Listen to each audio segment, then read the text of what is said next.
할렐루야. 오늘 또 이스라엘 출애굽 광야 여정을 떠나보도록 하겠습니다.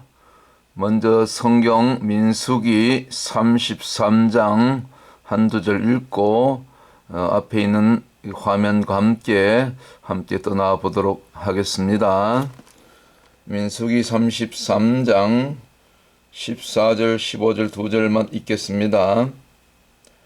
알루스에서 발행하여 르비딤에 진쳤는데 거기는 백성에 마실 물이 없었더라. 르비딤에서 발행하여 시내 광야에 진쳤고, 오늘 공부할 내용이 시내 광야입니다. 11번째 진영이죠. 그 다음에 다음번에 공부할 내용이 16절에 시내 광야에서 발행하여 기브롯 핫다아와에 진쳤고, 좀 어렵죠. 그 지명이 기브롯 핫다아와. 다음번에 우리 나눌 내용이 되겠습니다. 자, 앞에 보이는 이 화면에 이 사진이 지금으로부터 만 3년 전이네요. 2022년 1월 23일 오후 2시 28분 04초에 찍힌 사진이네요. 어떤 카메라에는 그 사진 찍을 때 그 연도, 날짜, 시간, 심지어 분초까지 나오네요. 저희와 함께 그때 진짜 시내산 사우디아라비아에 있는 이 시내 광야 우리 답사팀 가운데 우리 친구 목사님 한 분이 찍은 사진 제가 빌려서 같이 사용하고요. 또 이게 앞으로 가면서 제가 직접 찍은 그런 사진들도 소개해 드리겠습니다. 자, 앞에 보이는 이 사진을 여러분 잘 이렇게 기억해 두시면 좋을 것 같아요. 이게 지금으로부터 3,500년 전에 하나님께서 친히 임하셨던, 불 가운데 임하셨던 진짜 시내산 곧 호렙산이 되겠습니다. 시내산과 호렙산은 이렇게 같이 연결되어 있습니다. 조금 이따 더 자세하게 또 사진을 보면서 설명을 드리도록 하겠습니다. 앞에 보이는 이 산이 이제 그 왼쪽 부분 있죠. 왼쪽 부분, 요 광야라고 글자, 노란 글자, 조금 그 하단 부분에 보면 그 산등성이가 이렇게 보이죠. 조금 까맣게 이렇게 그 끓는 자국이 보이죠. 끓는 그 모습이. 이곳으로 하나님의 불이 임했습니다. 그 출애굽기 19장 불이 임하는 그 내용 나오지요. 여기가 시내산이고, 실제로 시내산이 이 오른쪽 이 봉우리가 여기 호렙산 봉우리인데, 원래는 이 시내산 봉우리가 조금 더 높아요. 사진상으로는 이렇게 저기 더 멀리 잡혀서 더 낮아 보이는데 사실은 더 높습니다. 오른쪽 부분이 이게 호렙산, 그리고 요 아래 부분에 이제 그 엘리야 동굴도 있고요. 조금 이따 더 자세한 사진 보도록 하겠습니다. 예, 그 이스라엘 출애굽 광야 여정에서는 이제 이 광야의 그 루트가 중요한데, 제가 계속해서 말씀드리지만은 우리가 옛날 잘 알지 못했던 때는 이 그 시나이 반도, 지금 이집트에 속한 땅이죠. 이 시나이 반도 남쪽으로 그렇게 내려간 것으로 그렇게 잘못 알고 있었는데, 이제 때가 되니까 하나님께서 밝히 정확한 이 광야 루트를 이렇게 저희들에게 알게 하시고, 또 제가 먼저 다녀오고 또 와서 이렇게 여러분들 함께 나눌 수 있도록 참 하나님께서 선하게 이렇게 인도해 주신 줄 믿습니다. 지금 여기 아라비아라고 되어 있죠. 사도 바울이 그렇게 그 언급했죠. 갈라디아서인가 보면 나오죠. 그 사람들과 상의하지 않고 바로 다메섹에서 은혜 받은 다음에 광야로 들어가게 되죠. 아라비아 광야. 그곳이 바로 여기 이 사우디아라비아 지금 북부 지역에 있는 이 미디안 땅입니다. 그리고 뭐 요르단도 거쳐서 페트라도 간 것 같고요. 사도 바울이 이곳에서 3년을 이렇게 머물렀던 것 같아요. 자, 여기가 이제 시나이, 마운트 사이나이, 시내산이죠. 조금 더 자세한 지도 계속해서 보겠습니다. 자, 정확한 이제 그 성경에 근거한 출애굽 경로, 그리고 그 정확한 루트는 민수기 33장에 나와 있습니다. 그래서 여기 이집트 땅 고센 땅을 출발해서 제일 첫 번째 숫곳, 그 다음에 제2 진영 에탐에서 처음으로 무엇이 내렸습니까? 불기둥, 구름기둥이 나타났죠. 그 다음에 세 번째 믹돌랍, 여기 홍해 바로 직전, 그리고 홍해 도하 후에 여기가 아카바만이죠. 그래서 그 지금 홍해 바다 건넌 그 해저에서 애국 군대의 그 철병 그 바퀴 다 발견된 거 여러분 사진 보셨죠? 실제입니다. 성경은 빽듭니다. 홍해 도하는 실제로 있었던 것입니다. 그리고 홍해 건너서 이제 이 사우디 땅, 곧 미디안 땅이죠. 그래서 여기 마라 엘림, 또 홍해가, 그다음에 돕과 신광야, 돕과 알루스 거쳐서 지난번 또 바로 직전이 르비딤이었죠. 레피딤이라고 그랬죠. 레피딤. 그리고 이제 레피딤에서 한 두세 시간 쭉 이렇게 빙 돌아서 도착하게 되는 곳이 여기 마운트 사이나이라고 돼 있는데, 여기가 시내산이고 그 시내산 아래에 백성들이 한 200만 정도 머물 수 있는 넓은 이게 평지가 있습니다. 평평한 평지가 있기 때문에 충분히 이스라엘 백성들이 진을 치고, 여기서 뭐 정확하게 한 1년 2개월 정도, 어떻게 보면 그 42진영 가운데 가장 오래 머문 그 기간이 이 시내 반도란다. 그 시내 뭡니까? 시내 광야라고 그렇게 볼 수 있죠. 오늘 이 시내 광야에 대해서 공부하도록 하겠습니다.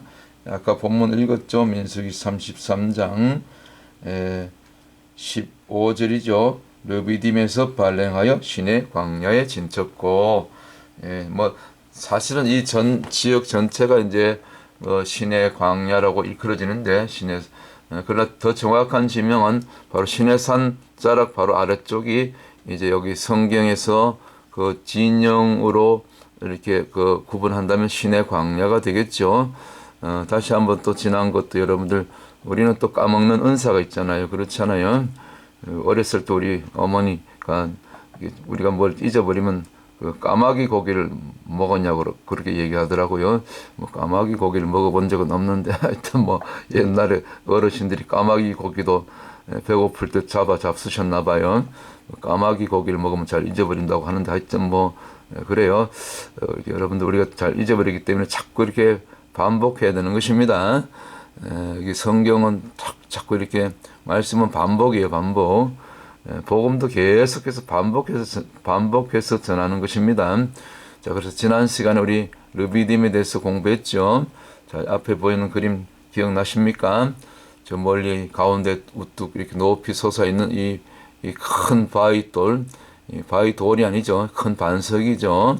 이것이 뭐 기둥이라고도 볼 수 있고, 이게 이제 말하자면 르비딤 반석입니다. 우리 하나님께서 모세 지팡이를 통해서 갈르신 참 놀라운 르비딤 반석, 여기서 이게 참 어마어마한 생수가 터져 나와서 그 물줄기가 흘러내려 가지고 나중에 개울을 이루고, 그리고 제가 지난번에 오늘 또 다시 보여드리겠습니다. 그 고운 모래가 이렇게 지금도 남아 있어요. 그 물 흐른 그 개울에 고운 모래가 이렇게 쌓여 있는 것을 볼 수가 있죠. 그렇게 높지 않아요.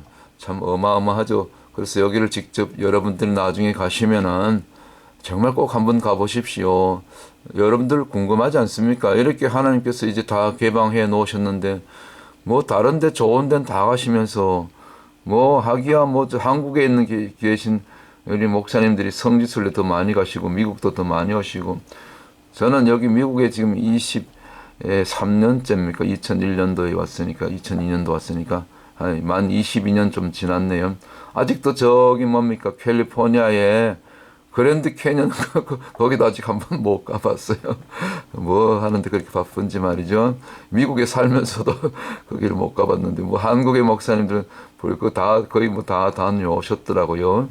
이스라엘도 뭐 여러 번 다녀오시고 뭐 좋은 데는 다 가셔요. 뭐 우리 목사님들뿐만 아니라 성도님들 요즘 다 수입도 많고 이제 먹고 살만하니까 세계 여행을 다 다니시는데 우리 젊은이들도 마찬가지. 다른 데는 다 가면서 뭐 동남아 할 것 없이 유럽 다 가면서 저는 아직 영국도 한번 못 가봤습니다. 프랑스도 못 가봤고 뭐 아직 못 가본 데 많은데 다른 데보다 여기를 한번 다녀오시기 바랍니다. 이 사우디 북부 이제는 개방이 됐기 때문에 여부면 한 몇천 불 준비하면 이제 여행사를 통해서 또 가이드가 있고 또 선교 또 이렇게 팀을 통해서 갔다 올 수 있고요. 다 길이 열려 있습니다. 옛말에 뜻이 있는 곳에 길이 있다 그랬는데 저는 그 말보다는 시편 37편 이제 4절 말씀을 권유해 드립니다.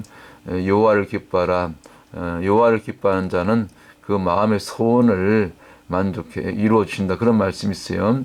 여호와를 기뻐할 때 그 마음의 소원을 이루어 주신다는 그런 시편 37편 4절의 말씀을 이렇게 저는 늘 마음에 품고 있는데 그 말씀대로 실제로 그대로 이루어지더라고요. 여기를 꼭 가고 싶었는데 실제로 정말 예기치 않은 기회가 와서 이게 말이 잘 안 나와요. 기회가 와서 이렇게 다녀왔습니다.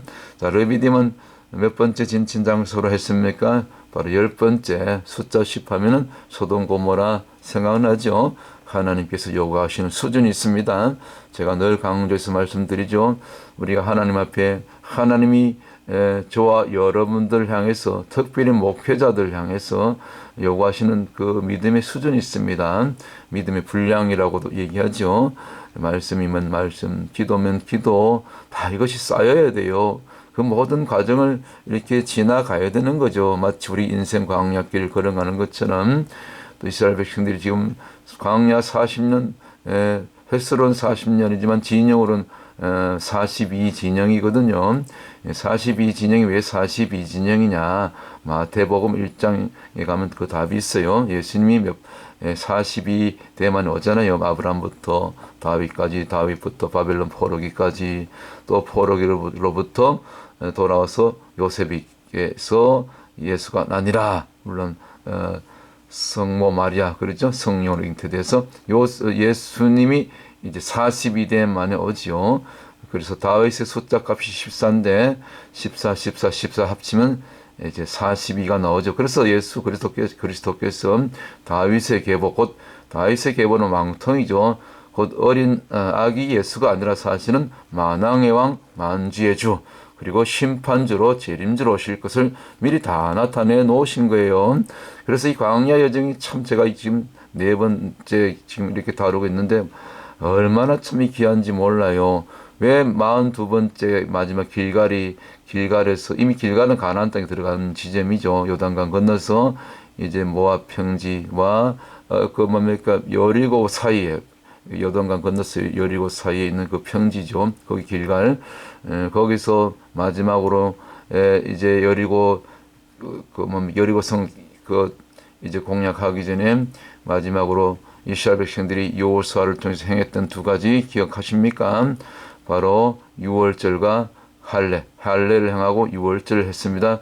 그랬더니 여리고성이 열렸잖아요. 그게 예수 그리스도 만나는 거죠. 그것이 가나안이죠.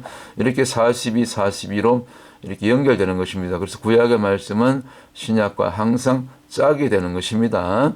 구약은 오실 예수, 신약은 오신 예수, 그리고 다시 오실 예수, 요한계시록, 이렇게 해서 인류 구속사가 완성되는 거죠. 자, 그래서 르비딤 정말 놀랍지 않습니까? 이 거대한 반석이 갈라졌다 아닙니까? 여기 이제 다 올라갔잖아요. 저희들이 올라가서 우리는 또 호기심이 많아서 다 올라가 봐야 돼요. 그래가지고 여기서 막 야호도 하고, 야호가 아니라 할렐루야도 하고 하여튼 또 하나님을 찬양하고, 그리고 이 사이로 가운데 틈 사이로 통과해서 그렇게 비만하지 않으면 통과할 수 있어요. 저 뒤쪽으로 또 나가서 뒤로 이렇게 해서 내려왔는데 하여튼 여러분들 꼭 가보시기 바랍니다. 이건 조금 멀리서 잡은 그 반석인데 참 장관이에요. 마침 그날 우리 갔던 날이 그 날씨가 좋아가지고 해가 화창하게 이렇게 비쳐서 햇살이 이때가 오전 한 10시 좀 넘은 시간이었는데 사우디 시간으로 얼마나 참 햇살이 쫙 비치는데 저 뒤에서 얼마나 참 감격스럽든지요. 이 광야 땅을 밟으면요. 3,500년 전에 그 하나님의 임재를 우리 어느 정도로 영적으로요, 영적인 감각이 있는 분들은 느껴요. 저는 굉장히 강하게 느꼈어요. 이미 광야 초입에 들어갈 때부터 여기가 광야 이제 들어가는 그 진입로거든요. 여기를 이제 그 4x4라고 있어요. 아주 힘이 좋은 집차 그 이제 렌트 해가지고 이렇게 한 그 5명씩 타가지고 가는데요. 한 차 하나에. 야, 여기 빨리 못 달려요. 전부 보시다시피 모래고 또 간혹 가다 이렇게 구덩이가 있어요. 구덩이 잘못 밟으면 덜컹해가지고 제가 지난번 말씀드렸죠. 저희가 탔던 집이 결국은 탈이 났어요. 타이어가 하나 완전히 주저앉아가지고 그래서 그 뭐 스페어 타이어를 마침 우리 그 장로님 한 분이 그 메케닉이었어요. 정비소 사장님이니까 하여튼 뭐 그래도 고생하면서 스페어 타이어를 갈아서 참 무사히 돌아왔는데 참 이 영적인 싸움이요 만만치 않습니다. 우리가요 영적인 싸움이 눈에 보이지 않는 곳에도 있지만 눈에 보이는 이런 실제적인 이런 공간에서도 특별히 있잖아요. 그 하나님이 임하셨던 이런 특별한 이스라엘이라든가 특별히 이 성지 이 시내 광야에 들어갈 때 꼭 이런 어려움이 있어요. 그래서 기도를 많이 하시고 영적으로 무장을 하고 그렇게 가셔야 됩니다. 저희들도 아주 여러 번 어려움을 당했어요. 결국 차가 문제. 차가 막 계곡에 들어갔다 잘못 들어갔다 그 모래가 있는 물이 있는 곳에 모래가 있는데 거길 모르고 들어갔다 그냥 완전히 빠져가지고요 못 나왔어요. 그래서 나중에 그 인근에 있던 그 사우디 군 부대에 있는 그 군인들이 마침 와가지고 그 힘 좋은 군용 그 트럭으로 이렇게 걸어가지고 줄을 달아가지고 그렇게 그분들 도와줘서 나왔지. 안 그러면 못 나왔죠. 그 계곡에 갇혀가지고 그런 어려움이 있습니다. 영적인 공격이 있습니다. 자, 어쨌거나 르비딤의 뜻은 평화, 안식 그리고 안식처, 휴식처. 히브리어 레피딤에서 왔다. 등불, 횃불, 세상을 비치는 예수 그리스도의 등불. 그리고 또 이 반석에서 솟아나는 그 생수 누구든지 마시면 그 생수 되시는 말씀이죠. 예수 그리스도의 말씀을 먹기만 하면 받아 마시기만 하면 살아나는 이 레피딤의 영적 의미에 대해서 우리가 공부했습니다. 이스라엘 백성들이 이곳에 도착했을 때 항상 이스라엘 백성들은 제가 이 광야의 이스라엘 백성들 별명을 뭐라고 지어줬다고 했습니까? 적시 원망. 조금만 뭐가 이 속이 상하면 뭐가 뭡니까? 이 어려움이 있으면 적시 원망하는 것이 이스라엘 백성들의 이 특기. 자, 그래서 여기 반석에 딱 도착했을 때, 이 계곡에 도착했을 때, 여기 전부 산악 지역이에요. 그래서 그 곳곳마다 물이 계곡에 이렇게 흐름직도 한데, 일단은 여기가 이제 그 비가 많이 안 오는 그런 땅이기 때문에 아마 물이 귀했던 것 같아요. 근데 뭐 또 전성에 하면 또 그 한때는 또 물이 또 많이 있었다 그래요. 그 전에. 그 뭐 정확한 건 모르지만 어쨌거나 이스라엘 백성들이 여기 지금 10번째 지인인 숫자 10은 그 하나님 충족수인데 완전한 수인데 이 새 창조 새 역사 그건 숫자 8입니까? 하여튼 그 하나님이 요구하시는 수준 의인 10명 없어서 심판받았는데 그럼 10번째 진이니까 다 있어야 되는데 사실은 현실은 그렇지 못했죠. 물이 없어. 그랬더니 그때부터 원망이고 애굽 타령이고 난리 났죠. 그래서 거기서 모세와 다퉜다. 그리고 하나님을 시험했다 해서 그거 별명이 뭐라고 했습니까? 마사요 머리바라. 마사는 시험이고 머리바는 다툼. 이것은 이스라엘 백성들의 영적 상태를 마사로 머리바로 그렇게 표현한 것이지요. 여기 누가 있죠? 여기 아래 제가 누구라고 말씀드렸죠. 제가 누구라고 말은 안 하겠어요. 할렐루야. 여러분들도 꼭 다녀오시기 바랍니다. 그렇게 안 높아. 여기 한 20-30m 되는데 여기까지 굉장히 근데 이 사진으로 보면 이렇게 쉬울 것 같은 사실은 굉장히 경사가 한 90도 정도로 아주 깎아지른 그런 경사예요. 그래서 그 저기 뭡니까 산을 잘 못 타시는 분들은 못 올라가시더라고요. 그리고 이 바위가 굉장히 미끄러워요. 왜 미끄럽냐면은 그때 생수가 터졌을 때 이 물이 사방으로 뭐 이게 앞쪽으로 옆으로 뒤로 해서 사방으로 흘러내렸기 때문에 왜냐하면 200만이 마셔야 되잖아요. 그러니까 물줄기가 사방으로 흘러내렸단 말이죠. 한 적어도 몇 군데로 이렇게 나눠서 그래서 전부 이 바위가 매끈하게 이렇게 달았어요. 그때 물이 내려서 여기서 1년 이상을 한 1년 2개월 정도 머물렀으니까 아마 제가 생각할 때는 그 일회성으로만 내린 것이 아니고 그 이후로도 반석에서 계속 물이 나오지 않았나 싶어요. 물론 다른 계곡의 물도 있겠지만 왜냐하면 여기 그 신해산 자락 밑에서 그 텐트를 친 다음에 1년 2개월을 여기서 지체하게 되거든요. 머물게 되거든요. 그래서 아마 성경에는 뭐 자세한 기록이 없는데 제가 생각할 때는 그 반석이 터진 다음에도 일단 그 뭡니까 샘이 터지면 계속 그 지하수는 계속 나오잖아요. 그 마르지 않고. 그래서 이스라엘 백성들이 여기를 떠날 때까지 계속 물이 생수가 계속 그치지 않고 나오지 않았나. 그 많은 백성들 어떻게 그 목을 뭡니까 식수를 해결합니까? 그렇죠? 뭐 저는 또 그렇게 한번 생각해 봅니다.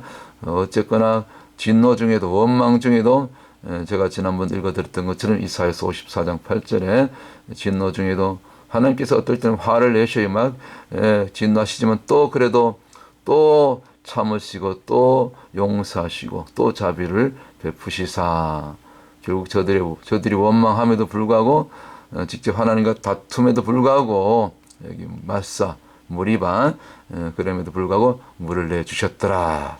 반석을 터뜨려 주셨더라. 그리고 여기 보세요. 여기 물길 있잖아요. 여기 제가 설명드렸죠. 지금 그대로 남아 있다니까요. 이게 그 3년 전에 제가 직접 다 찍은 사진입니다. 이게 그 어디입니까? 반석은 지금 왼쪽에 있어요. 지금 사진에서 왼쪽에 있고 여기 저 오른쪽 끝에 저 지프차 보이죠? 저 앞부분 여기까지 이제 차가 들어오고 더 이상 차가 못 들어가요. 여기서 차를 세워놓고 이제 여기서부터 출발해가지고 걸어서 이제 반석까지 한 300m 그렇게 멀잖아요. 한 400m 걸어가면은 이제 반석이 있죠. 근데 이 반석으로 가는 초입에 여기 걸어서 가다 보니까 여기 무슨 개울이 있는데 개울 같은 곳이 있었는데 여기 막 고운 모래들이 이렇게 잔뜩 이렇게 쌓여 있는 거예요. 저는 또 호기심이 많잖아요. 무조건 가봐야 돼. 사우디도 여기 진짜 신해산 있으면 제일 먼저 달려가야 돼요. 아마 뭐 한국에 계신 목사님들이나 미주에 계신 목사님들 중에 아직 여기 다녀온 분들 아마 뭐 손에 꼽을 정도로 몇 분 안 될 거예요. 아직까지는 많이 알려지지 않고. 그런데 제가 이걸 갔다 와서 다른 그 여러 목사님들한테 이렇게 진짜 신해산 여기 있다고 신해광야 여기 있다고 거기 가면 호렙산도 있고 아론의 금송아지 제단도 있고 뭐 다 있다고 그렇게 얘기해도 아이고 잘 안 믿으려고 하더라고요. 설마 이 고정관념을 깨뜨리는 게 참 쉽지 않은 것 같아요. 목사님들도 그렇더라고요. 옛날에 이 시나이 반도 갔다 왔던데 거기만 뭐 생각하고 사진은 여기 보니까 이게 진짜 모래사장인데 저는 또 여기 직접 내려가서 땅을 모래 여기 좀 밟아봤다니까 밟아보고 만져보고 다 했다니까 이게 말하자면 반석이 터져서 거기서 나온 이 물이 이렇게 개울이 돼서 이렇게 흘러간 자국이고 그리고 쭉 흘러내려가다 보면 더 아래쪽에 보면 이스라엘 백성들이 진을 치던 장소까지 쭉 내려가게 되는 거죠. 이 개울을 타서 나중에 이 개울을 따라서 나중에 이 큰 계곡이 나타나는데 거기 전부 물이 이제 고였던 장소죠. 거기서 백성들이 이제 식수를 해결한 거죠. 참 놀랍지 않습니까? 이렇게 제가 증거를 갖다 보여드리는데도 의심하면 안 되죠.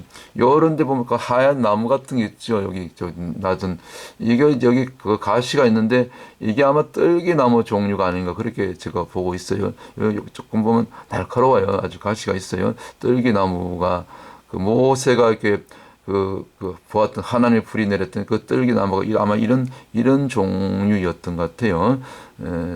제가 다른 영상에서 뜰기나무 소개한 적이 있습니다. 정말 가시가 있어요. 그래서 러비딤에서 처음 이제 아말렉과의 전투가 있었던 장소고, 그 다음에 이제 모세가 손을 들어 기도할 때 혼자 손을 들면 팔이 아프니까 아론과 훌이 옆에서 기도로 동력했고, 거기서 첫 승리 곧 여호와 니시가 여기서 유래되었고, 또 이곳에 이도로 장인 이도로가 방문해서 모세에게 처음으로 천부장, 백부장, 50부장, 10부장 그 군대 조직을 또 이렇게 하도록 이렇게 뭡니까 지혜를 주기도 했고, 참 그래서 이 르비딤에서 있었던 사건들, 그리고 이쪽 현지 직접 또 제가 찍은 사진들 이렇게 지난 시간에 10번째 순서에서 소개해드렸고, 그리고 르비딤에서 주시는 교훈은 뭡니까? 우리가 진정한 안식은 예수 안에 곧 반석이신 예수 안에 왔을 때, 그리고 하나님이 요구하시는 그 충족수, 요구하시는 수준이 숫자 10이죠. 그래서 소돔 고모라가 또 아드마와 스보임이 같이 옆에 있다가 같이 멸망받았지 않습니까? 지금도 항상 하나님이 요구하시는 수준은 숫자 10이에요.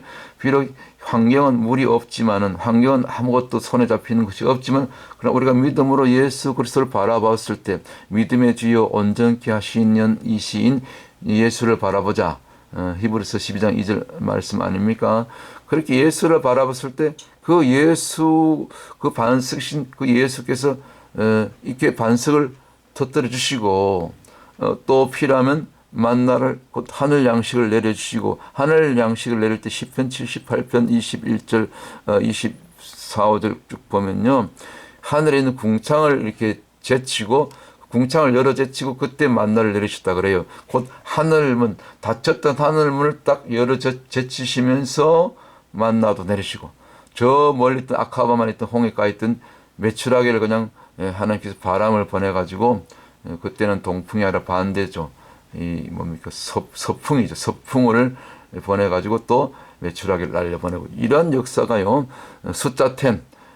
그러니까 현실을 바라보지 말고 환경을 바라보지 말고 헬 조선이 아니라 얼마나 지금 살기 좋습니까?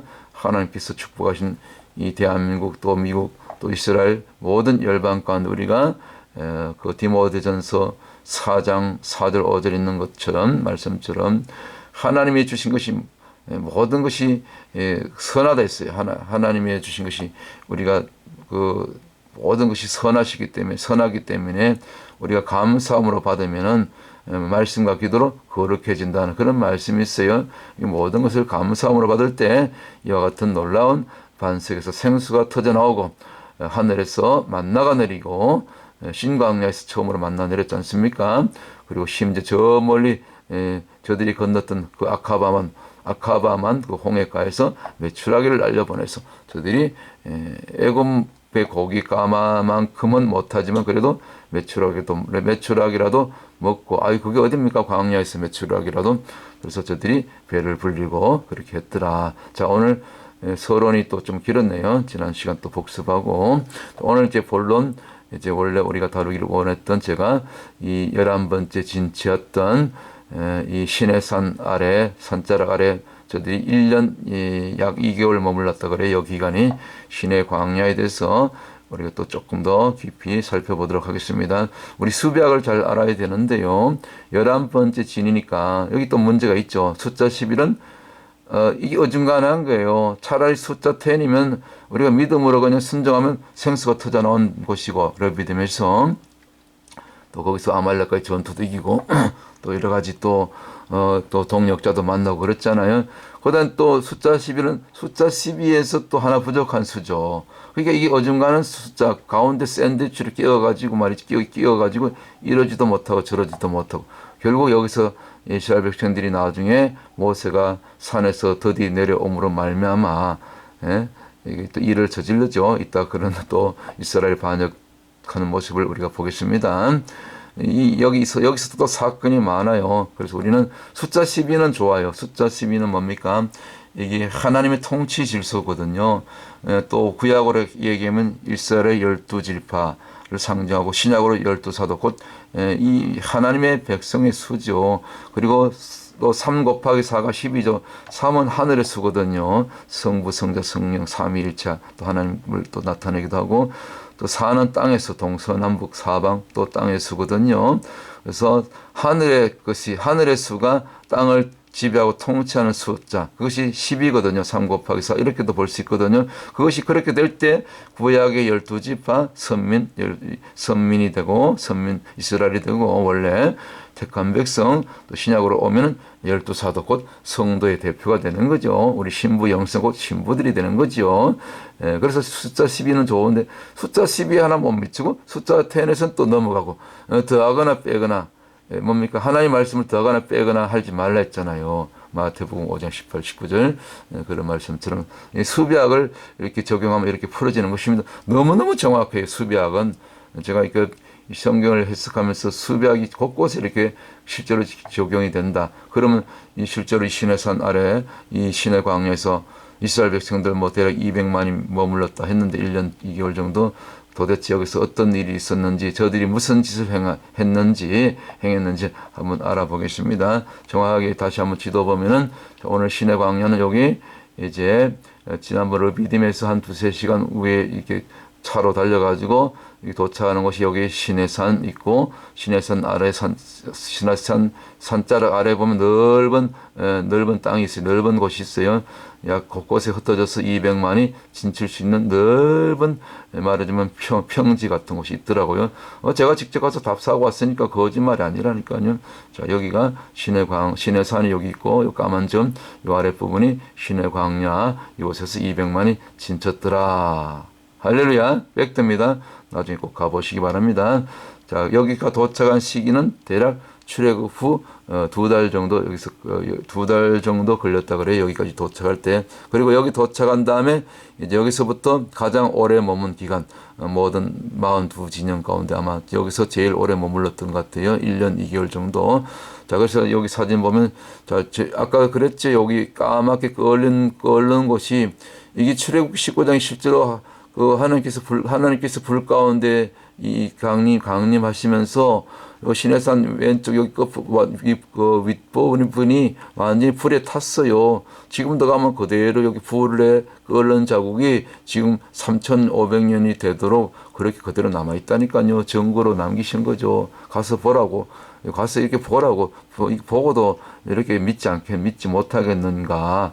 믿지 못하겠느냐. 하나님께서 그렇게 지금 사인으로 이렇게 보존하셨고 이제는 또 때가 되면 마지막 때가 되니까 여기를 이제 다 가볼 수 있도록 저 사우디 그 뭡니까 왕세자 빈살만의 마음을 딱 움직여 가지고 뭐 하나님이요 하나님 때 악인도 들어 쓰시는 거예요. 저 무슬림도 들어 쓰시는 거예요. 이슬람의 왕자도 쓰시는 거예요. 얼마나 감사합니까? 그래서 모든 것을 하나님이 지으신 것이 모든 것이 선함으로 감사함으로 받으면 되는 거예요. 할렐루야. 그리고 여기는 시내산이고 오른쪽으로 가면 조금 더 낮죠. 아까 그랬죠. 여기 시내산이 더 높고 이게 원래 제대로 찍힌 사진이에요. 그 높이가 제대로 나왔네요. 여기가 이제 여기 모세가 숨었던 골짜기고 그 갈라진 그 틈이고 그래요. 여기 보면 오른쪽 여기 호렙산이거든요. 요 부분이 호렙산이에요. 왼쪽은 시내산이고 이렇게 구분합니다. 호렙산 여기 보면 여기 엘리야가 숨었던 동굴이 있습니다. 제일 꼭대기는 알몬드가 지금도 자라고 있고요. 그 하나님께서 십계명 이렇게 두 돌판을 만들어서 그 쪽에서 이렇게 직접 만들어 주시는데 이렇게 여기 바위가 이렇게 납작하게 이렇게 정말 십계명을 이렇게 따로 이렇게 떼낼 수 있는 그런 또 바위 조각도 있어요. 두 쪽 참 신기해요. 저는 그렇게 봅니다. 여러분 쉽게 영화 보셨잖아요. 그런 장면 나오잖아요. 실제입니다. 자, 그래서 2달 후쯤 출애굽한 다음에 2달 뒤쯤 이제 여기 도착했다. 여기 보세요. 이거는 제가 줌으로 이렇게 당겨서 찍었는데, 야, 제가 그때 3년 전에 여기 갔을 때 참 아쉬웠던 것은 요 시내산 호렙산 바로 밑에까지 갔는데 거기서 모세 제단 가서 예배도 드리고 기도도 하고 그랬는데 여기를 못 올라가 봤어요. 뭐 시간이 조금 촉박해서 여기가 바로 지금 노란 화살표 표시했는데 여기가 엘리야 동굴입니다. 엘리야 동굴 보이시죠? 다음번에 제가 갈 기회가 있으면 여기를 꼭 들어가 보려고 그래요. 확인을 못했어요. 바로 밑에까지 가놓고 말이죠. 사진으로 아마 이렇게 찍었는데 이거 제가 직접 제 카메라로 찍은 것입니다. 자, 여기 호렙산이고 그다음에 제가 조금 전에 그랬잖아요. 요 꼭대기 보면 여기 나무 한 그릇 있죠. 나무 한 그릇 여기 바위와 바위 틈 사이 보이십니까? 제가 지금 빨간 여기 뭡니까? 포인트로 찍었죠. 여기 알몬드 나무예요. 알몬드 나무. 그 아론의 그 쌍난 지팡이 그런 같은 종류 나무죠. 그 여기 오른쪽 왼쪽 보면 여기 희한하게 반듯하게 깎아지른 같은 바위가 있죠. 하나님께서 여기서 아마 이 십계명을 떠내지 않으셨을까. 저는 그렇게 보는 게, 십계명 영화에 보면 나오잖아요. 이거 바위에서 떠내잖아요. 직접 새겨서 불로. 여기서 그랬지 않으실까. 뭐 저는 그렇게 이제 호기심이 많으니까 그렇게 보는 거죠. 자, 그래요. 뭐 그런 게 중요한 게 아니고. 그리고 요 이제 이 호렙산 바로 제일, 여기 지금 사진에는 안 나와 있는데, 아래쪽으로 내려오면 바로 여기 출애굽기 24장에 보면은 그 청년들 시켜가지고 이스라엘 청년들 시켜서 그 이스라엘 각 지파를 대표하는 12기둥을 이렇게 다듬어서 세우라고 그렇게 지시하죠. 모세를 통해서 12기둥이 세웠던 그 기둥이 지금 아직도 그대로 남아있다니까요. 여기 화강암인가요? 이게 화강석으로.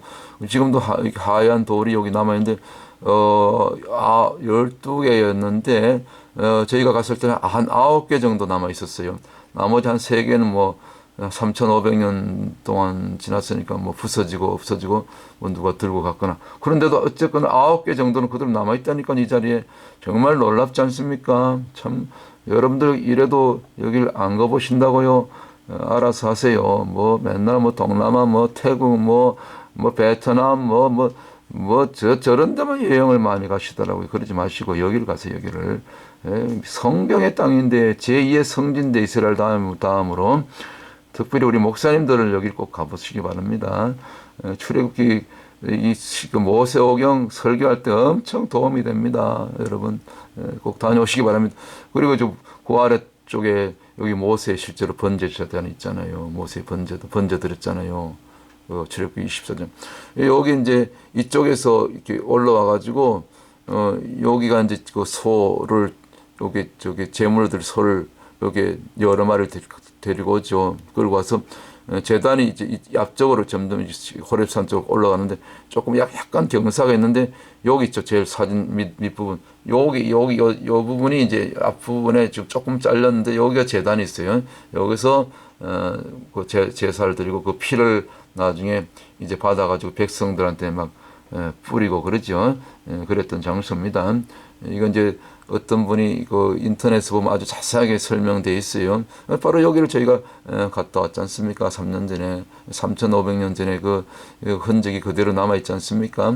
여기 검게탄 정상 보이죠? 출애굽기 19장에 나오잖아요. 그 다음에 여기는 뭡니까?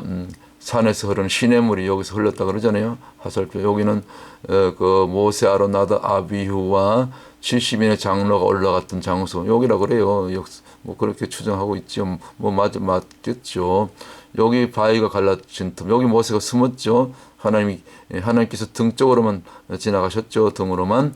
그리고 여기 산 정상에 알몬드 나무 있다 그랬죠. 제가 아까 보여드렸죠. 그리고 그 아래쪽 호렙산 바로 밑에 여기 엘리야 동굴이 있었고요. 열왕기상 19장에. 이게 얼마나 정확합니까? 그리고 이 시내산 아래쪽 여기 이제 앞부분인데 이 뒤쪽으로 쭉 해서 아주 넓은 장소가 있어요. 아주 200만이 여기 보세요. 여기 넓잖아요. 이렇게. 예? 여기 시내산이고 호렙산 이렇게 같이 연결돼 있죠. 그래서 여기 이렇게 넓은 장소가 있고 또 여기 가시작목 같은 것이 많이 있고 그래서 이제 여기 시내 광야라고 했는데 그 신광야하고 사실은 원어가 같아요. 그 원어 뿌리가. 근데 이제 그때는 지난번 7번째 짓는 신광야는 그때 처음으로 만나 내렸던 장소인데 신이 이제 가시작목 혹은 습지라고 그랬죠. 습지. 근데 신이 이제 그 모음 변화가 되면 끝에 뭡니까? 끝에 이제 끝에 어미 변화가 오면은 이제 여기는 그 뭡니까? 가시나무 숲이란 뜻이 돼요. 신하고 시내가 조금 다르죠. 가시나무 숲. 그다음에 또 시띠나무들 이런 뜻이 있다 그래요. 가시나무가 이제 여기 이제 그 히브리어로 우리는 가시나무라고 그러는데 여기서는 보통 씨띠나무라 그러죠. 그게 같은 말이에요. 씨띠나무가 곧 우리가 보통 가시나무라고 얘기하는데 그 우리가 흔히 보는 그 한국에서나 여기 미국에서도 보는데 주로 한국에 많이 있죠. 그 아카시아 나무하고는 좀 달라요. 아카시아 나무는 다른데 여기도 또 가시나무라 그래요. 근데 아카시아는 아닙니다. 다른 종류예요. 어쨌거나 가시는 있어요. 그래서 우리 그 7번째 쳤던 신광야에서 시인이 그 가시 잡목 곧 이스라엘 백성들이 영적으로 가시설을 냈다 그랬죠.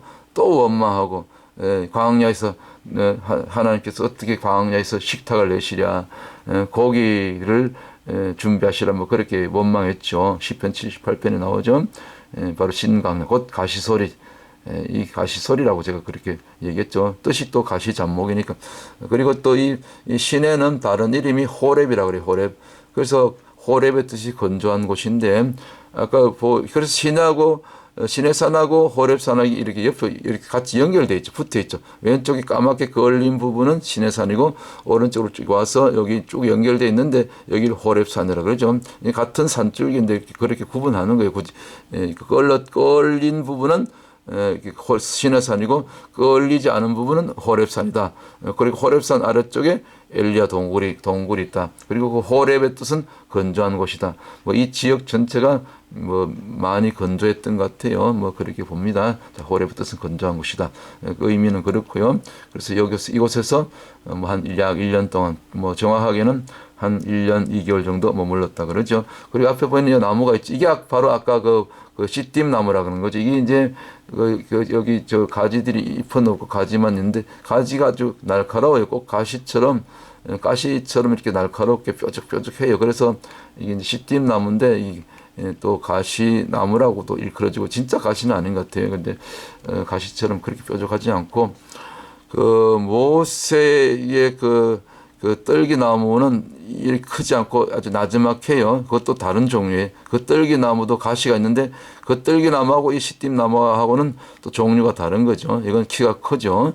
떨기나무는 키가 작고, 제가 다른 영상에서 떨기나무에 대해서 올려드린 것이 있는데 한번 찾아보세요. 저희 채널에서.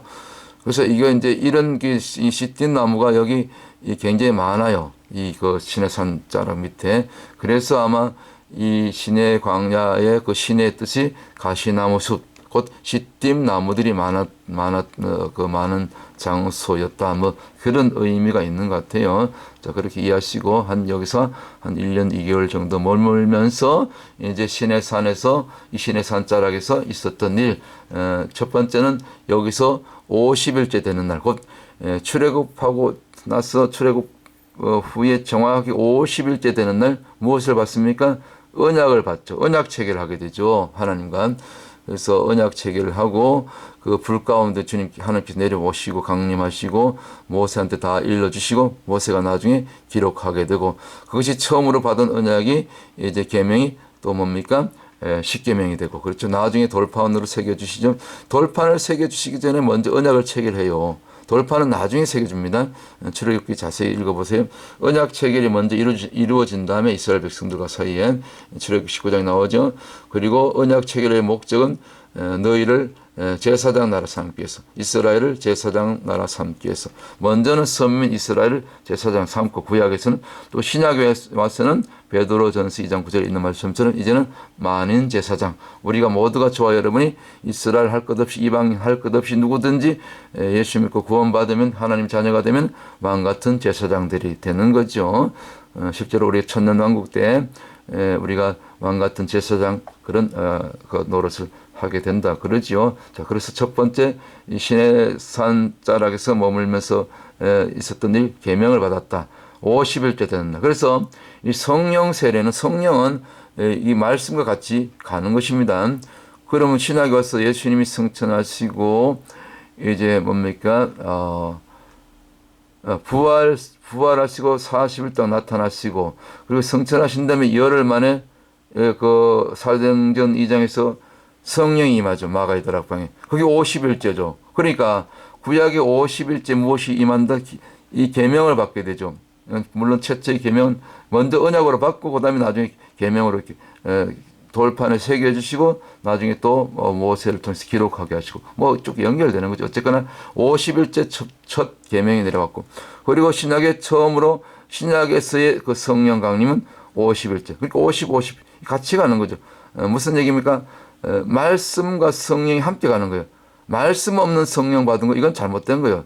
말씀 없이 성령 받고 뭘 봤다 들었다 뭐 천국을 지옥을 뭐 날마다 들락날락하고 뭐 저기 지옥에 갔더니 지옥의 중심부에 갔더니 뭐 아담과 하와가 거기 있더라 그런 이상한 소리 하는 그런 여자 목사 있죠. 예, 그거 전부 잘못된 겁니다. 귀신한테 잘못 받은 거죠. 조심하셔야 됩니다.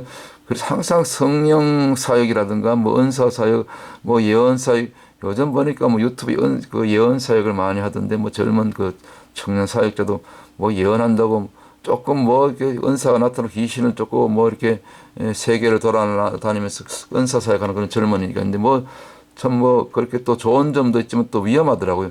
뭐 이제 뭐가 좀 된다 싶어가지고 뭐 연초가 되니까 미국에 대해서 예언하고 대한민국에 대해서 예언하고 뭐 예언을 한다고 나라에 대해서 예언한다고 그거 조심하셔야 됩니다. 그냥 이렇게 지켜보는 겁니다. 하나님께 어떻게 하시는가. 그래서 정말 영적인 고수들은요 말을 함부로 안 해요. 저도 그걸 깨달았어요. 이렇게 조금 나이가 들면서 경륜이 들면서 이렇게 말을 적게 해야 되고 뭐 이렇게 깨달아도 조금 더 이렇게 지켜보는 겁니다. 하나님께서 어떻게 이루시는가. 벌써부터 뭐 트럼프 대통령이 적그리스도가 된다. 어떻게 알아요? 두고 봐야 하는 거지. 어떤 분은 또 빈살만 왕세자가 뭐 적그리스도가 된다. 미리 너무 그렇게 설칠 필요가 없는 거예요. 두고 보는 겁니다. 아직 몰라요. 정확하게. 자, 때가 되면 하나님께서 다 알려주시고 준비하게 하시고 또 적응하게 하실 것입니다. 그리고 이제 여기 또 신의 광야에서 머문 동안에 그 정말 중요한 이 성막 제작, 성막이 완성되죠. 성막의 설계도를 주고, 그리고 실질적으로 성막이 이제 완성되는 그 과정 그리고 완성된 장소가 이제 이 신의 광야, 곧 신의 산 자락에서 있었다. 그리고 마지막 출애굽기 40장에 이제 성막 봉헌을 하게 되죠. 그랬더니 성막 봉헌식을 딱 마쳤더니 그때 놀란 그 하나님의 그 임재가 뭐 그전에도 하나님 임재가 항상 있었지만 특별히 이 성막을 지어서 완성해서 그 완성돼서 성막 봉헌을 했을 때 성막 봉헌식이라고 하죠. 그때 하늘에서부터 영광이 특별히 임했더라. 그거 한번 읽어볼까요? 오늘 우리 가운데 우리 안에 있는 우리 안에 저와 여러분 안에 이 성전 곧 구약으로는 성막이지만 신약적인 개념으로는 우리 안에 이루어지는 그 뭡니까 성전이죠. 고린도전서 3장 16절 고린도후서 6장 16절이죠. 너희 몸이 나의 성전이 된다. 성령이 전이 된다. 그 성령의 전이 완성되면 이런 영광이 나타나야 되는 거죠. 누구나 이스라엘 백성들뿐만 아니라 오늘 이 시대를 살아가는 저와 여러분에게 우리 개인적으로도 가정적으로도 우리 자녀들에게도 또 우리 교회와 또 지역 사회와 한 도시와 열방 가운데 특별히 우리 대한민국 위에 이 미국의 이스라엘 위에 이와 같은 그 하나님 영광이 나타나게 될 줄로 믿습니다. 자, 그 후에 구름이 해막에 덮이고 여호와의 영광이 성막에 충만하며 이제 뭡니까 성막 봉헌식을 딱 마치니까 모세가 해막에 들어갈 수 없었으니 이는 뭡니까 이제 구름이 해막 위에 덮이고 여호와의 영광이 성막에 충만함이었으며 여호와의 영광이 지금 충만하게 임한 겁니다. 구름으로 나중에 불로 구름이 성막 위에서 떠오를 때는 이스라엘 자손이 그 모든 행하는 길에 앞으로 발행하였고 자 구름으로 인도받는 거죠. 구름 기둥으로 구름이 떠오르지 않을 때에는 떠오르는 날까지 발행하지 아니하였으며 여기서 1년 2개월 머무는 거죠. 구름이 떠나지 않았으니까. 자 38절 출애굽기 40장 38절 마지막 절이죠. 낮에는 여호와의 구름이 성막 위에 있고 밤에는 불이 그 구름 가운데 있음을 이스라엘의 온 족속이 그 모든 행하는 길에서 친히 보았더라. 할렐루야. 예, 성막 봉헌식 이후에도 이런 영광이 나타났고 또 그 이후에도 저들이 모든 광야를 행하는 길에 구름 기둥이 먼저 일어서고 그리고 밤에는 또 불로 임하사 저들을 따뜻하게 이렇게 지키시고 보호하시고 춥지 않도록 이와 같은 성막이 완성되었을 때 저와 여러분 안에 이 내적 성전, 우리 안에 있는 성전이 완전히 지어졌을 때 이런 영광이 하나님의 역사가 그런 기적과 일사가 날마다 우리 가운데 충만하게 실제적으로 그렇게 나타나게 될 줄 믿습니다. 또 이렇게 조금 더 이제 여기서 있었던 일이 이제 군대를 개수하게 되죠. 이제 본격적인 이제 그 행진이 앞으로도 뭐 이제 1년 2개월 정도 또 머물고 그 전에 한 2달 걸렸으니까 불과 뭐 아직까지는 1년 4개월 정도밖에 안 지났죠. 그 뭡니까 그 고센에서 떠난 그 이후로. 그러니까 아직도 38년 한 8개월 뭐 얼추 한 38개월 반이 남았으니까 이제 본격적인 광야 행진을 앞두고 여기서 이제 각 지파별로 12지파별로 이제 그 군대 장관들 세우고 지도자를 세우고 또 이렇게 지파별로 이 행진의 그 순서라든가 그다음에 그 텐트를 치는 위치 이런 모든 것을 정하고 그 가운데 성막이 있고 그죠. 중심에 성막 중심으로 레위 지파가 이제 그 제사장 지파가 둘러싸고 그렇게 해서 이제 그런 모든 이 군대 개수 그다음에 이 성막에 행진할 수 있는 그런 진이 갖춰진 기간이 이제 이 신의 광야 1년 2개월 머무는 동안에 이 일들이 이루어지게 된다. 그런데 문제가 발생했어요. 하나. 참 모든 것이 잘 진행되고 있었는데 결국은 이스라엘 백성들이 이 일을 저질렀죠. 그 가운데 특별히 섞여 있는 무리들 그 3,000명이라고 일컬어지는 이 말하자면 어디든지 무슨 일을 저지를 때는 주동자들이 있잖아요. 데모를 하고 뭐 시위를 해도 주동자들이 앞장서서 또 군중들이 따라가고 그렇지요. 좋은 쪽으로 시위를 하든 나쁜 쪽으로 시위를 하든 이 우두머리들이 있단 말이죠. 근데 이건 이제 신의 광야에서 있었던 이 우상숭배, 금성아지 우상숭배는 이 나쁜 쪽으로 말하자면 이 섞여온 무리 있죠. 출애굽할 때 섞여온 무리들이 늘 주로 말씀을 이렇게 피웠고, 그다음에 일부 또 이스라엘 백성들 가운데 일부 또 선동당한 그 백성들도 있었겠죠. 뭐 그렇게 봅니다. 자, 결정적으로 여기서 이제 이스라엘 백성들이 하나님 앞에 범죄한 사건, 곧 아론의 금송아지 제단을 쌓고 숭배했던 사건, 이것이 하나님 앞에 큰 죄가 되어서 나중에 그냥 결국 모세가 산에서 내려갔을 때 그 장면을 보고 첫 번째 돌판을 깨뜨려버리고 나중에 새롭게 돌판을 받게 되죠. 그랬을 때 그날 돌판이 깨뜨려지면서 이제 이 우상 숭배에 가담했던 주동자 3,000명은 그날 특별히 하나님의 헌신에 앞장서서 칼을 차고 심지어 형제를 칼로 도륙했던 그 레위 지파의 헌신을 통해서 나중에 레위 지파가 제사장 지파가 되는 그런 결정적인 그런 전환점이 되죠. 그래서 이런 그 아론의 금송아지 우상 숭배, 아론이 겁이 많았던 것 같아요. 그래서 제가 주동자들이 선동하는 자들의 그 압박을 못 이겨서, 협박을 못 이겨서 단호하게 거절했어야 되는데 아론이 졌어요. 여기서 그래서 나중에 물론 용서는 받지만은 어쨌거나 자, 여기를 여러분들 직접 가보실 수가 있다는 말씀입니다.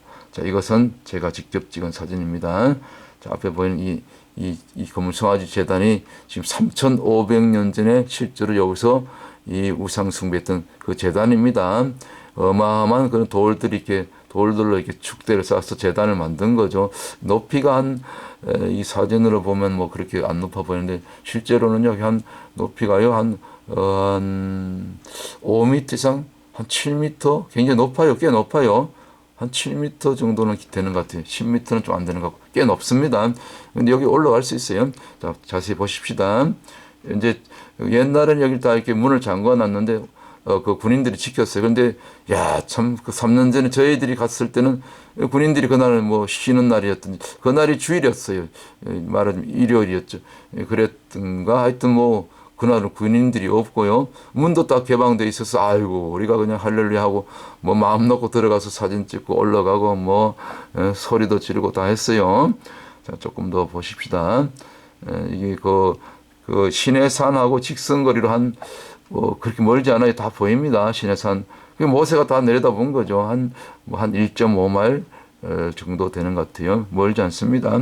여기 이제 여기 울타리 입구인데 이게 문을 개방해 놔서 우리가 들어갈 수 있었어요. 어떤 그 이후에 어떤 그 한국에 있던 김승학 장로님 팀이 그 뒤로 한 1년 뒤에 들어갔다고 그러는데 그때는 문이 잠겨 있어 가지고 요 안에까지 못 들어갔다고 하더라고요. 밖에서만 이렇게 사진 찍고 우리는 참 그날 참 이렇게 문이 열렸어서 안에까지 들어가고 올라가고 뭐 난리 났죠. 할렐루야. 할렐루야가 아닌 것 같아요. 이게 우상의 재단이니까. 근데 보세요. 여기 이제 그때 그 이스라엘 백성들이 여기 그 금송아지 재단을 만들면서 그렇게 난리를 치면서 그때 일을 기억하면서 여기다 뭡니까? 여기 지금 그 부조가 있죠. 조각 있죠. 이 전부 소들이죠, 소. 이게 그 애굽의 신이에요. 애굽의 신. 애굽에서 섬기던 뭐 송아지 신이죠. 여기 지금 그 곳곳에 여기 많이 그려놨어. 이게 애굽의 신. 애굽의 신 아피스였나? 하여튼 그 송아지 신이죠. 이런 곳이 이제 가시떨기 나무 같고요. 자, 그래서 요건 측면인데 여기 보이잖아요. 여기 지금도 남아 있습니다. 바위가 이렇게 커요. 이 정도로 큽니다. 요거는 앞부분이고, 그 다음에 여기 측면인데, 이거 보세요. 곳곳에 이렇게 송아지 형상으로 지금, 자기들도 알아요. 자기들이. 이게 왜 이런 걸 새겼을까요? 애굽이 그리운 겁니다. 애굽이 생각나는 겁니다. 하나님을 지금 경험하고서도 이런 걸 그 모양이라도, 악은 모양이라도, 갖추지 말고 버려 했잖아요. 이런 걸 그렸다는 것은, 여기 새겼다는 것은 이들이 말하자면 하나님을 섬긴다면서도 그 중에서 이게 말하자면 배신자들이죠. 특별히 우상숭배했던 자들은 뭐 이걸 또 기념하려고 애굽을 그리워하면서 이걸 그렸지 않는가. 뭐 아니면 또 여기서 그 아론을 부축해서 금송아지를 만들었는데 뭐 그걸 기념해서 이렇게 새겨놨든지 어쨌거나 뭐 모르겠어요. 하여튼 이것이 그대로 지금까지 이게 남아 있다는 것입니다. 근데 굉장히 여기는 뭐 꺼먹기 끓었어요. 뭐 불을 피워서 그런지 하여튼 뭐 정확하게 모르겠고요. 자, 그래서 저는 또 호기심이 많아가지고 여기 꼭대기를 올라갔어요. 여기 꼭대기 여기 보니까 꼭대기 있죠. 여기를 또 올라갔어요. 우리 저 친구 목사님하고 이렇게 올라갔더니 같이 가신 일행하고 근데 놀랍도록 여기 꼭대기 올라갔더니요. 여기 그 가운데 여기 재단이라고 가장 높은 데도 아마 재단을 이렇게 올렸던 것 같아요. 여기 보니까 바닥을 보니까 저는 또 이렇게 꼭 눈이 가요. 관심이 많아, 호기심이 많아. 그래가 딱 보니까 뭔가 끓는 자국이 있어. 이 주변에는 지금 안 끓었죠. 근데 여기만 까맣게 끓는데 혹시 누가 여기 뭐 불을 피웠나? 또 요 끓은 자국 가해 쪽으로 보니까 뭐 하얗게 뭡니까 저기 시멘트를 발랐나 해서 뭐 인위적으로 누가 이 시멘트를 발랐나 했더니 자세히 이렇게 만져보니까 인위적으로 만든 게 아니고 자연적으로 이렇게 뭐 오랜 세월 동안 이렇게 비 맞고 바람에 또 풍파에 이렇게 뭡니까 이 바른 거죠. 이렇게 파이거나. 그런데 이 부분은 이게 누가 인공으로 뭐 칠했거나 하는 게 아니고 까맣게 걸려 있더라는 것입니다. 그래서 제가 이상해서 이 부분만큼 사진을 찍었는데 그 사이즈가 꼭 뭡니까 아론의 그 금송아지 그 한 마리 딱 세워서 올려놓을 그 사이즈예요. 그 크기 사이즈예요. 뭐 확실한지 뭐 모르겠지만 아마 이곳 이 장소에 그 금송아지를 여기다 이렇게 세우지 않았나. 그리고 또 뭐 불을 피우고 말이죠. 제사를 드렸으니까 제물을 드렸으니까 뭐 저는 그렇게 한번 생각이 들더라고요. 하여튼 뭐 여러분들 상상은 어떤지 여러분 상상에 맡기겠습니다. 자, 그래서 이제 재단 앞쪽으로 재단에서 쭉 내려다 보면은 이제 여기 이제 그 지프차가 여기까지 왔죠. 그 저희 차가 두 번째 차였는데 여기서 이렇게 타이어가 이제 뒷타이어 왼쪽 타이어가 빵꾸 났다 그랬죠. 여기서 고생을 많이 했죠. 그래서 여기서 스페어 타이어 갈고 다시 돌아갈 수 있었죠. 그래서 여기서 이쪽 이제 여기 재단은 안 보니 저 건너편 쪽으로 뭐 한 1.5마일 뭐 한 그 정도 될 것 같아요. 그죠? 한 2마일 여기 보이잖아요. 정면으로. 그러니까 모세가 또 눈이 밝잖아. 그러니까 다 내려다본 거죠. 모세는 124가 되도록 눈이 어둡지 않고 기력이 쇠하지 않았다니까. 눈이 아마 뭐 2.0 이상 됐지 않았을까 싶어요. 시력으로. 그때는 안경도 없었으니까. 하여튼 여기 다 내려다본 거에 보이잖아요. 여기 시내산이고 까맣게 그을렀잖아요. 여기 호렙산이고 다 본 거예요. 여기 이스라엘 백성들이 광란에 춤을 추면서 그렇게 우상을 섬기고 말이죠. 난리 났던 거죠. 이거 다 제가 찍은 사진입니다. 보세요. 여기 이 4x4 집차 두 대로 들어갔잖아요. 우리가 그때 한 13명이 선교사님하고 해서 한 14명인가 15명이 갔었는데 한 13명 되겠구나. 자, 어쨌거나 여기 보세요. 여기 금송아지 재단인데 이렇게 서로 이렇게 겹치도록 찍었는데 뭐 사진으로 보면 바로 옆 같지만 옆이 아니고 이게 1.5마일 떨어진 거죠. 그러니까 직선거리로 이렇게 이 줄을 이게 그으면은 이렇게 연결되는 거죠. 이 시내산하고 정상, 와론 금성화지하고 중간에 뭐 가로막힌 산이 없으니까 직선으로 내려다 볼 수 있는 거죠. 호렙산 마찬가지죠. 자, 그래서 아주 가까운 곳에서 이렇게 아론의 금성화지를 그 재단을 쌓고 난리를 쳤다. 자, 그럼 그 결과, 그 대가를 치러야 되죠. 숫자 11은 안 좋은 숫자랬습니다. 제가 수비학적으로 숫자 10에 머물거나 아예 하나님의 충족서, 하나님이 요구하시는 수준에 그랬으면 소돔 고모라가 심판받지 않았죠. 의인 10명이 있었으면. 그것도 숫자 12로 가거나 하나님의 선민 이스라엘 그리고 하나님의 통치 질서 속에 들어가면 안전한 거예요. 숫자 12 안으로. 그런데 11은 뭡니까? 12에서는 하나 부족하고 또 10에서는 하나 또 더했고 꼭 그 마태복음 5장 18, 19절에 더하거나 빼지 말라 했는데 딱 거기에 걸린 것 같아. 수비학적으로 보면 그렇지 않습니까? 재밌죠. 어쨌거나 하여튼 그래서 그 결과로 그날 3,000명이 어떻게 됐더라?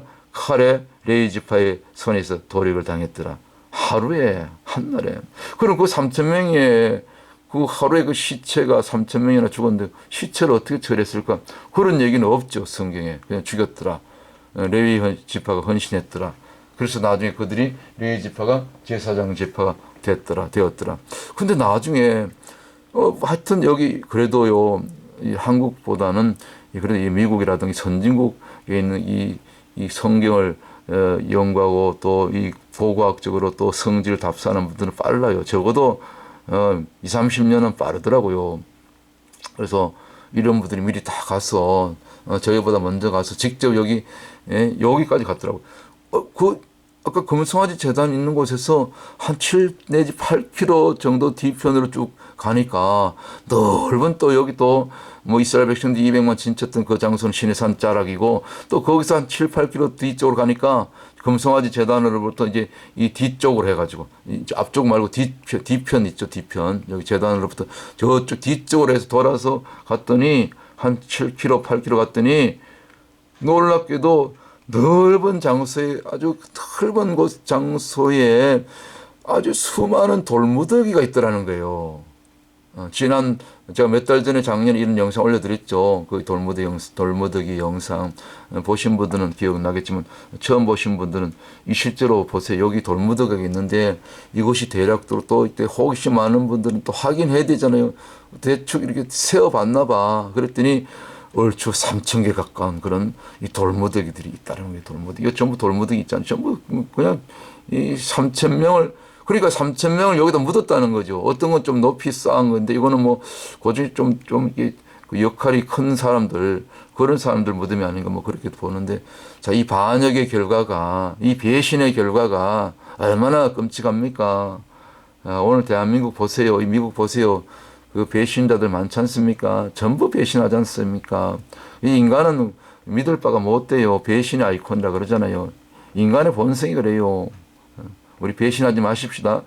목회하다 보면요. 아이고, 목사님, 저 죽으면요. 아이고, 저 장례는 목사님이 한테 꼭, 목사님 해주세요. 예, 됩니다. 뭐 그렇게 철떡같이 말이죠. 그렇게 얘기한 분들은 제일 먼저 도망가더라고. 주여. 인간은 믿을 바가 못 됩니다. 할렐루야. 할렐루야가 아닌 것 같아. 그래서 여기서 저들이 심판받았더라. 3,000명의 무덤터라는 거예요, 여기가. 놀랍지 않습니까? 그러니까 이 성경은 백도입니다, 백도. 누가 반역했습니까? 섞인 무리들이 반역했더라. 요런 또 특별히 이렇게 좀 그 비석으로 이렇게 세워진 것도 들어있는 것 같아요, 몇 개가. 요런 건 아마 그 주동자, 뭡니까, 수계, 있잖아요. 두목급이죠. 두목의 무덤을 딱 특별히 이렇게 크게 비석을 세우지 않았는가. 뭐 저는 그렇게 상상해 보는 것입니다. 자, 여기까지 섞인 무리들, 항상 그 섞인 무리들이 문제인 거죠. 우리 섞인 무리 되지 않기를 주의 이름으로 축원합니다. 잡족이 되면 안 돼요. 이스라엘 백성들 가운데도 일부 또 선동이 되었다고 보는 거죠.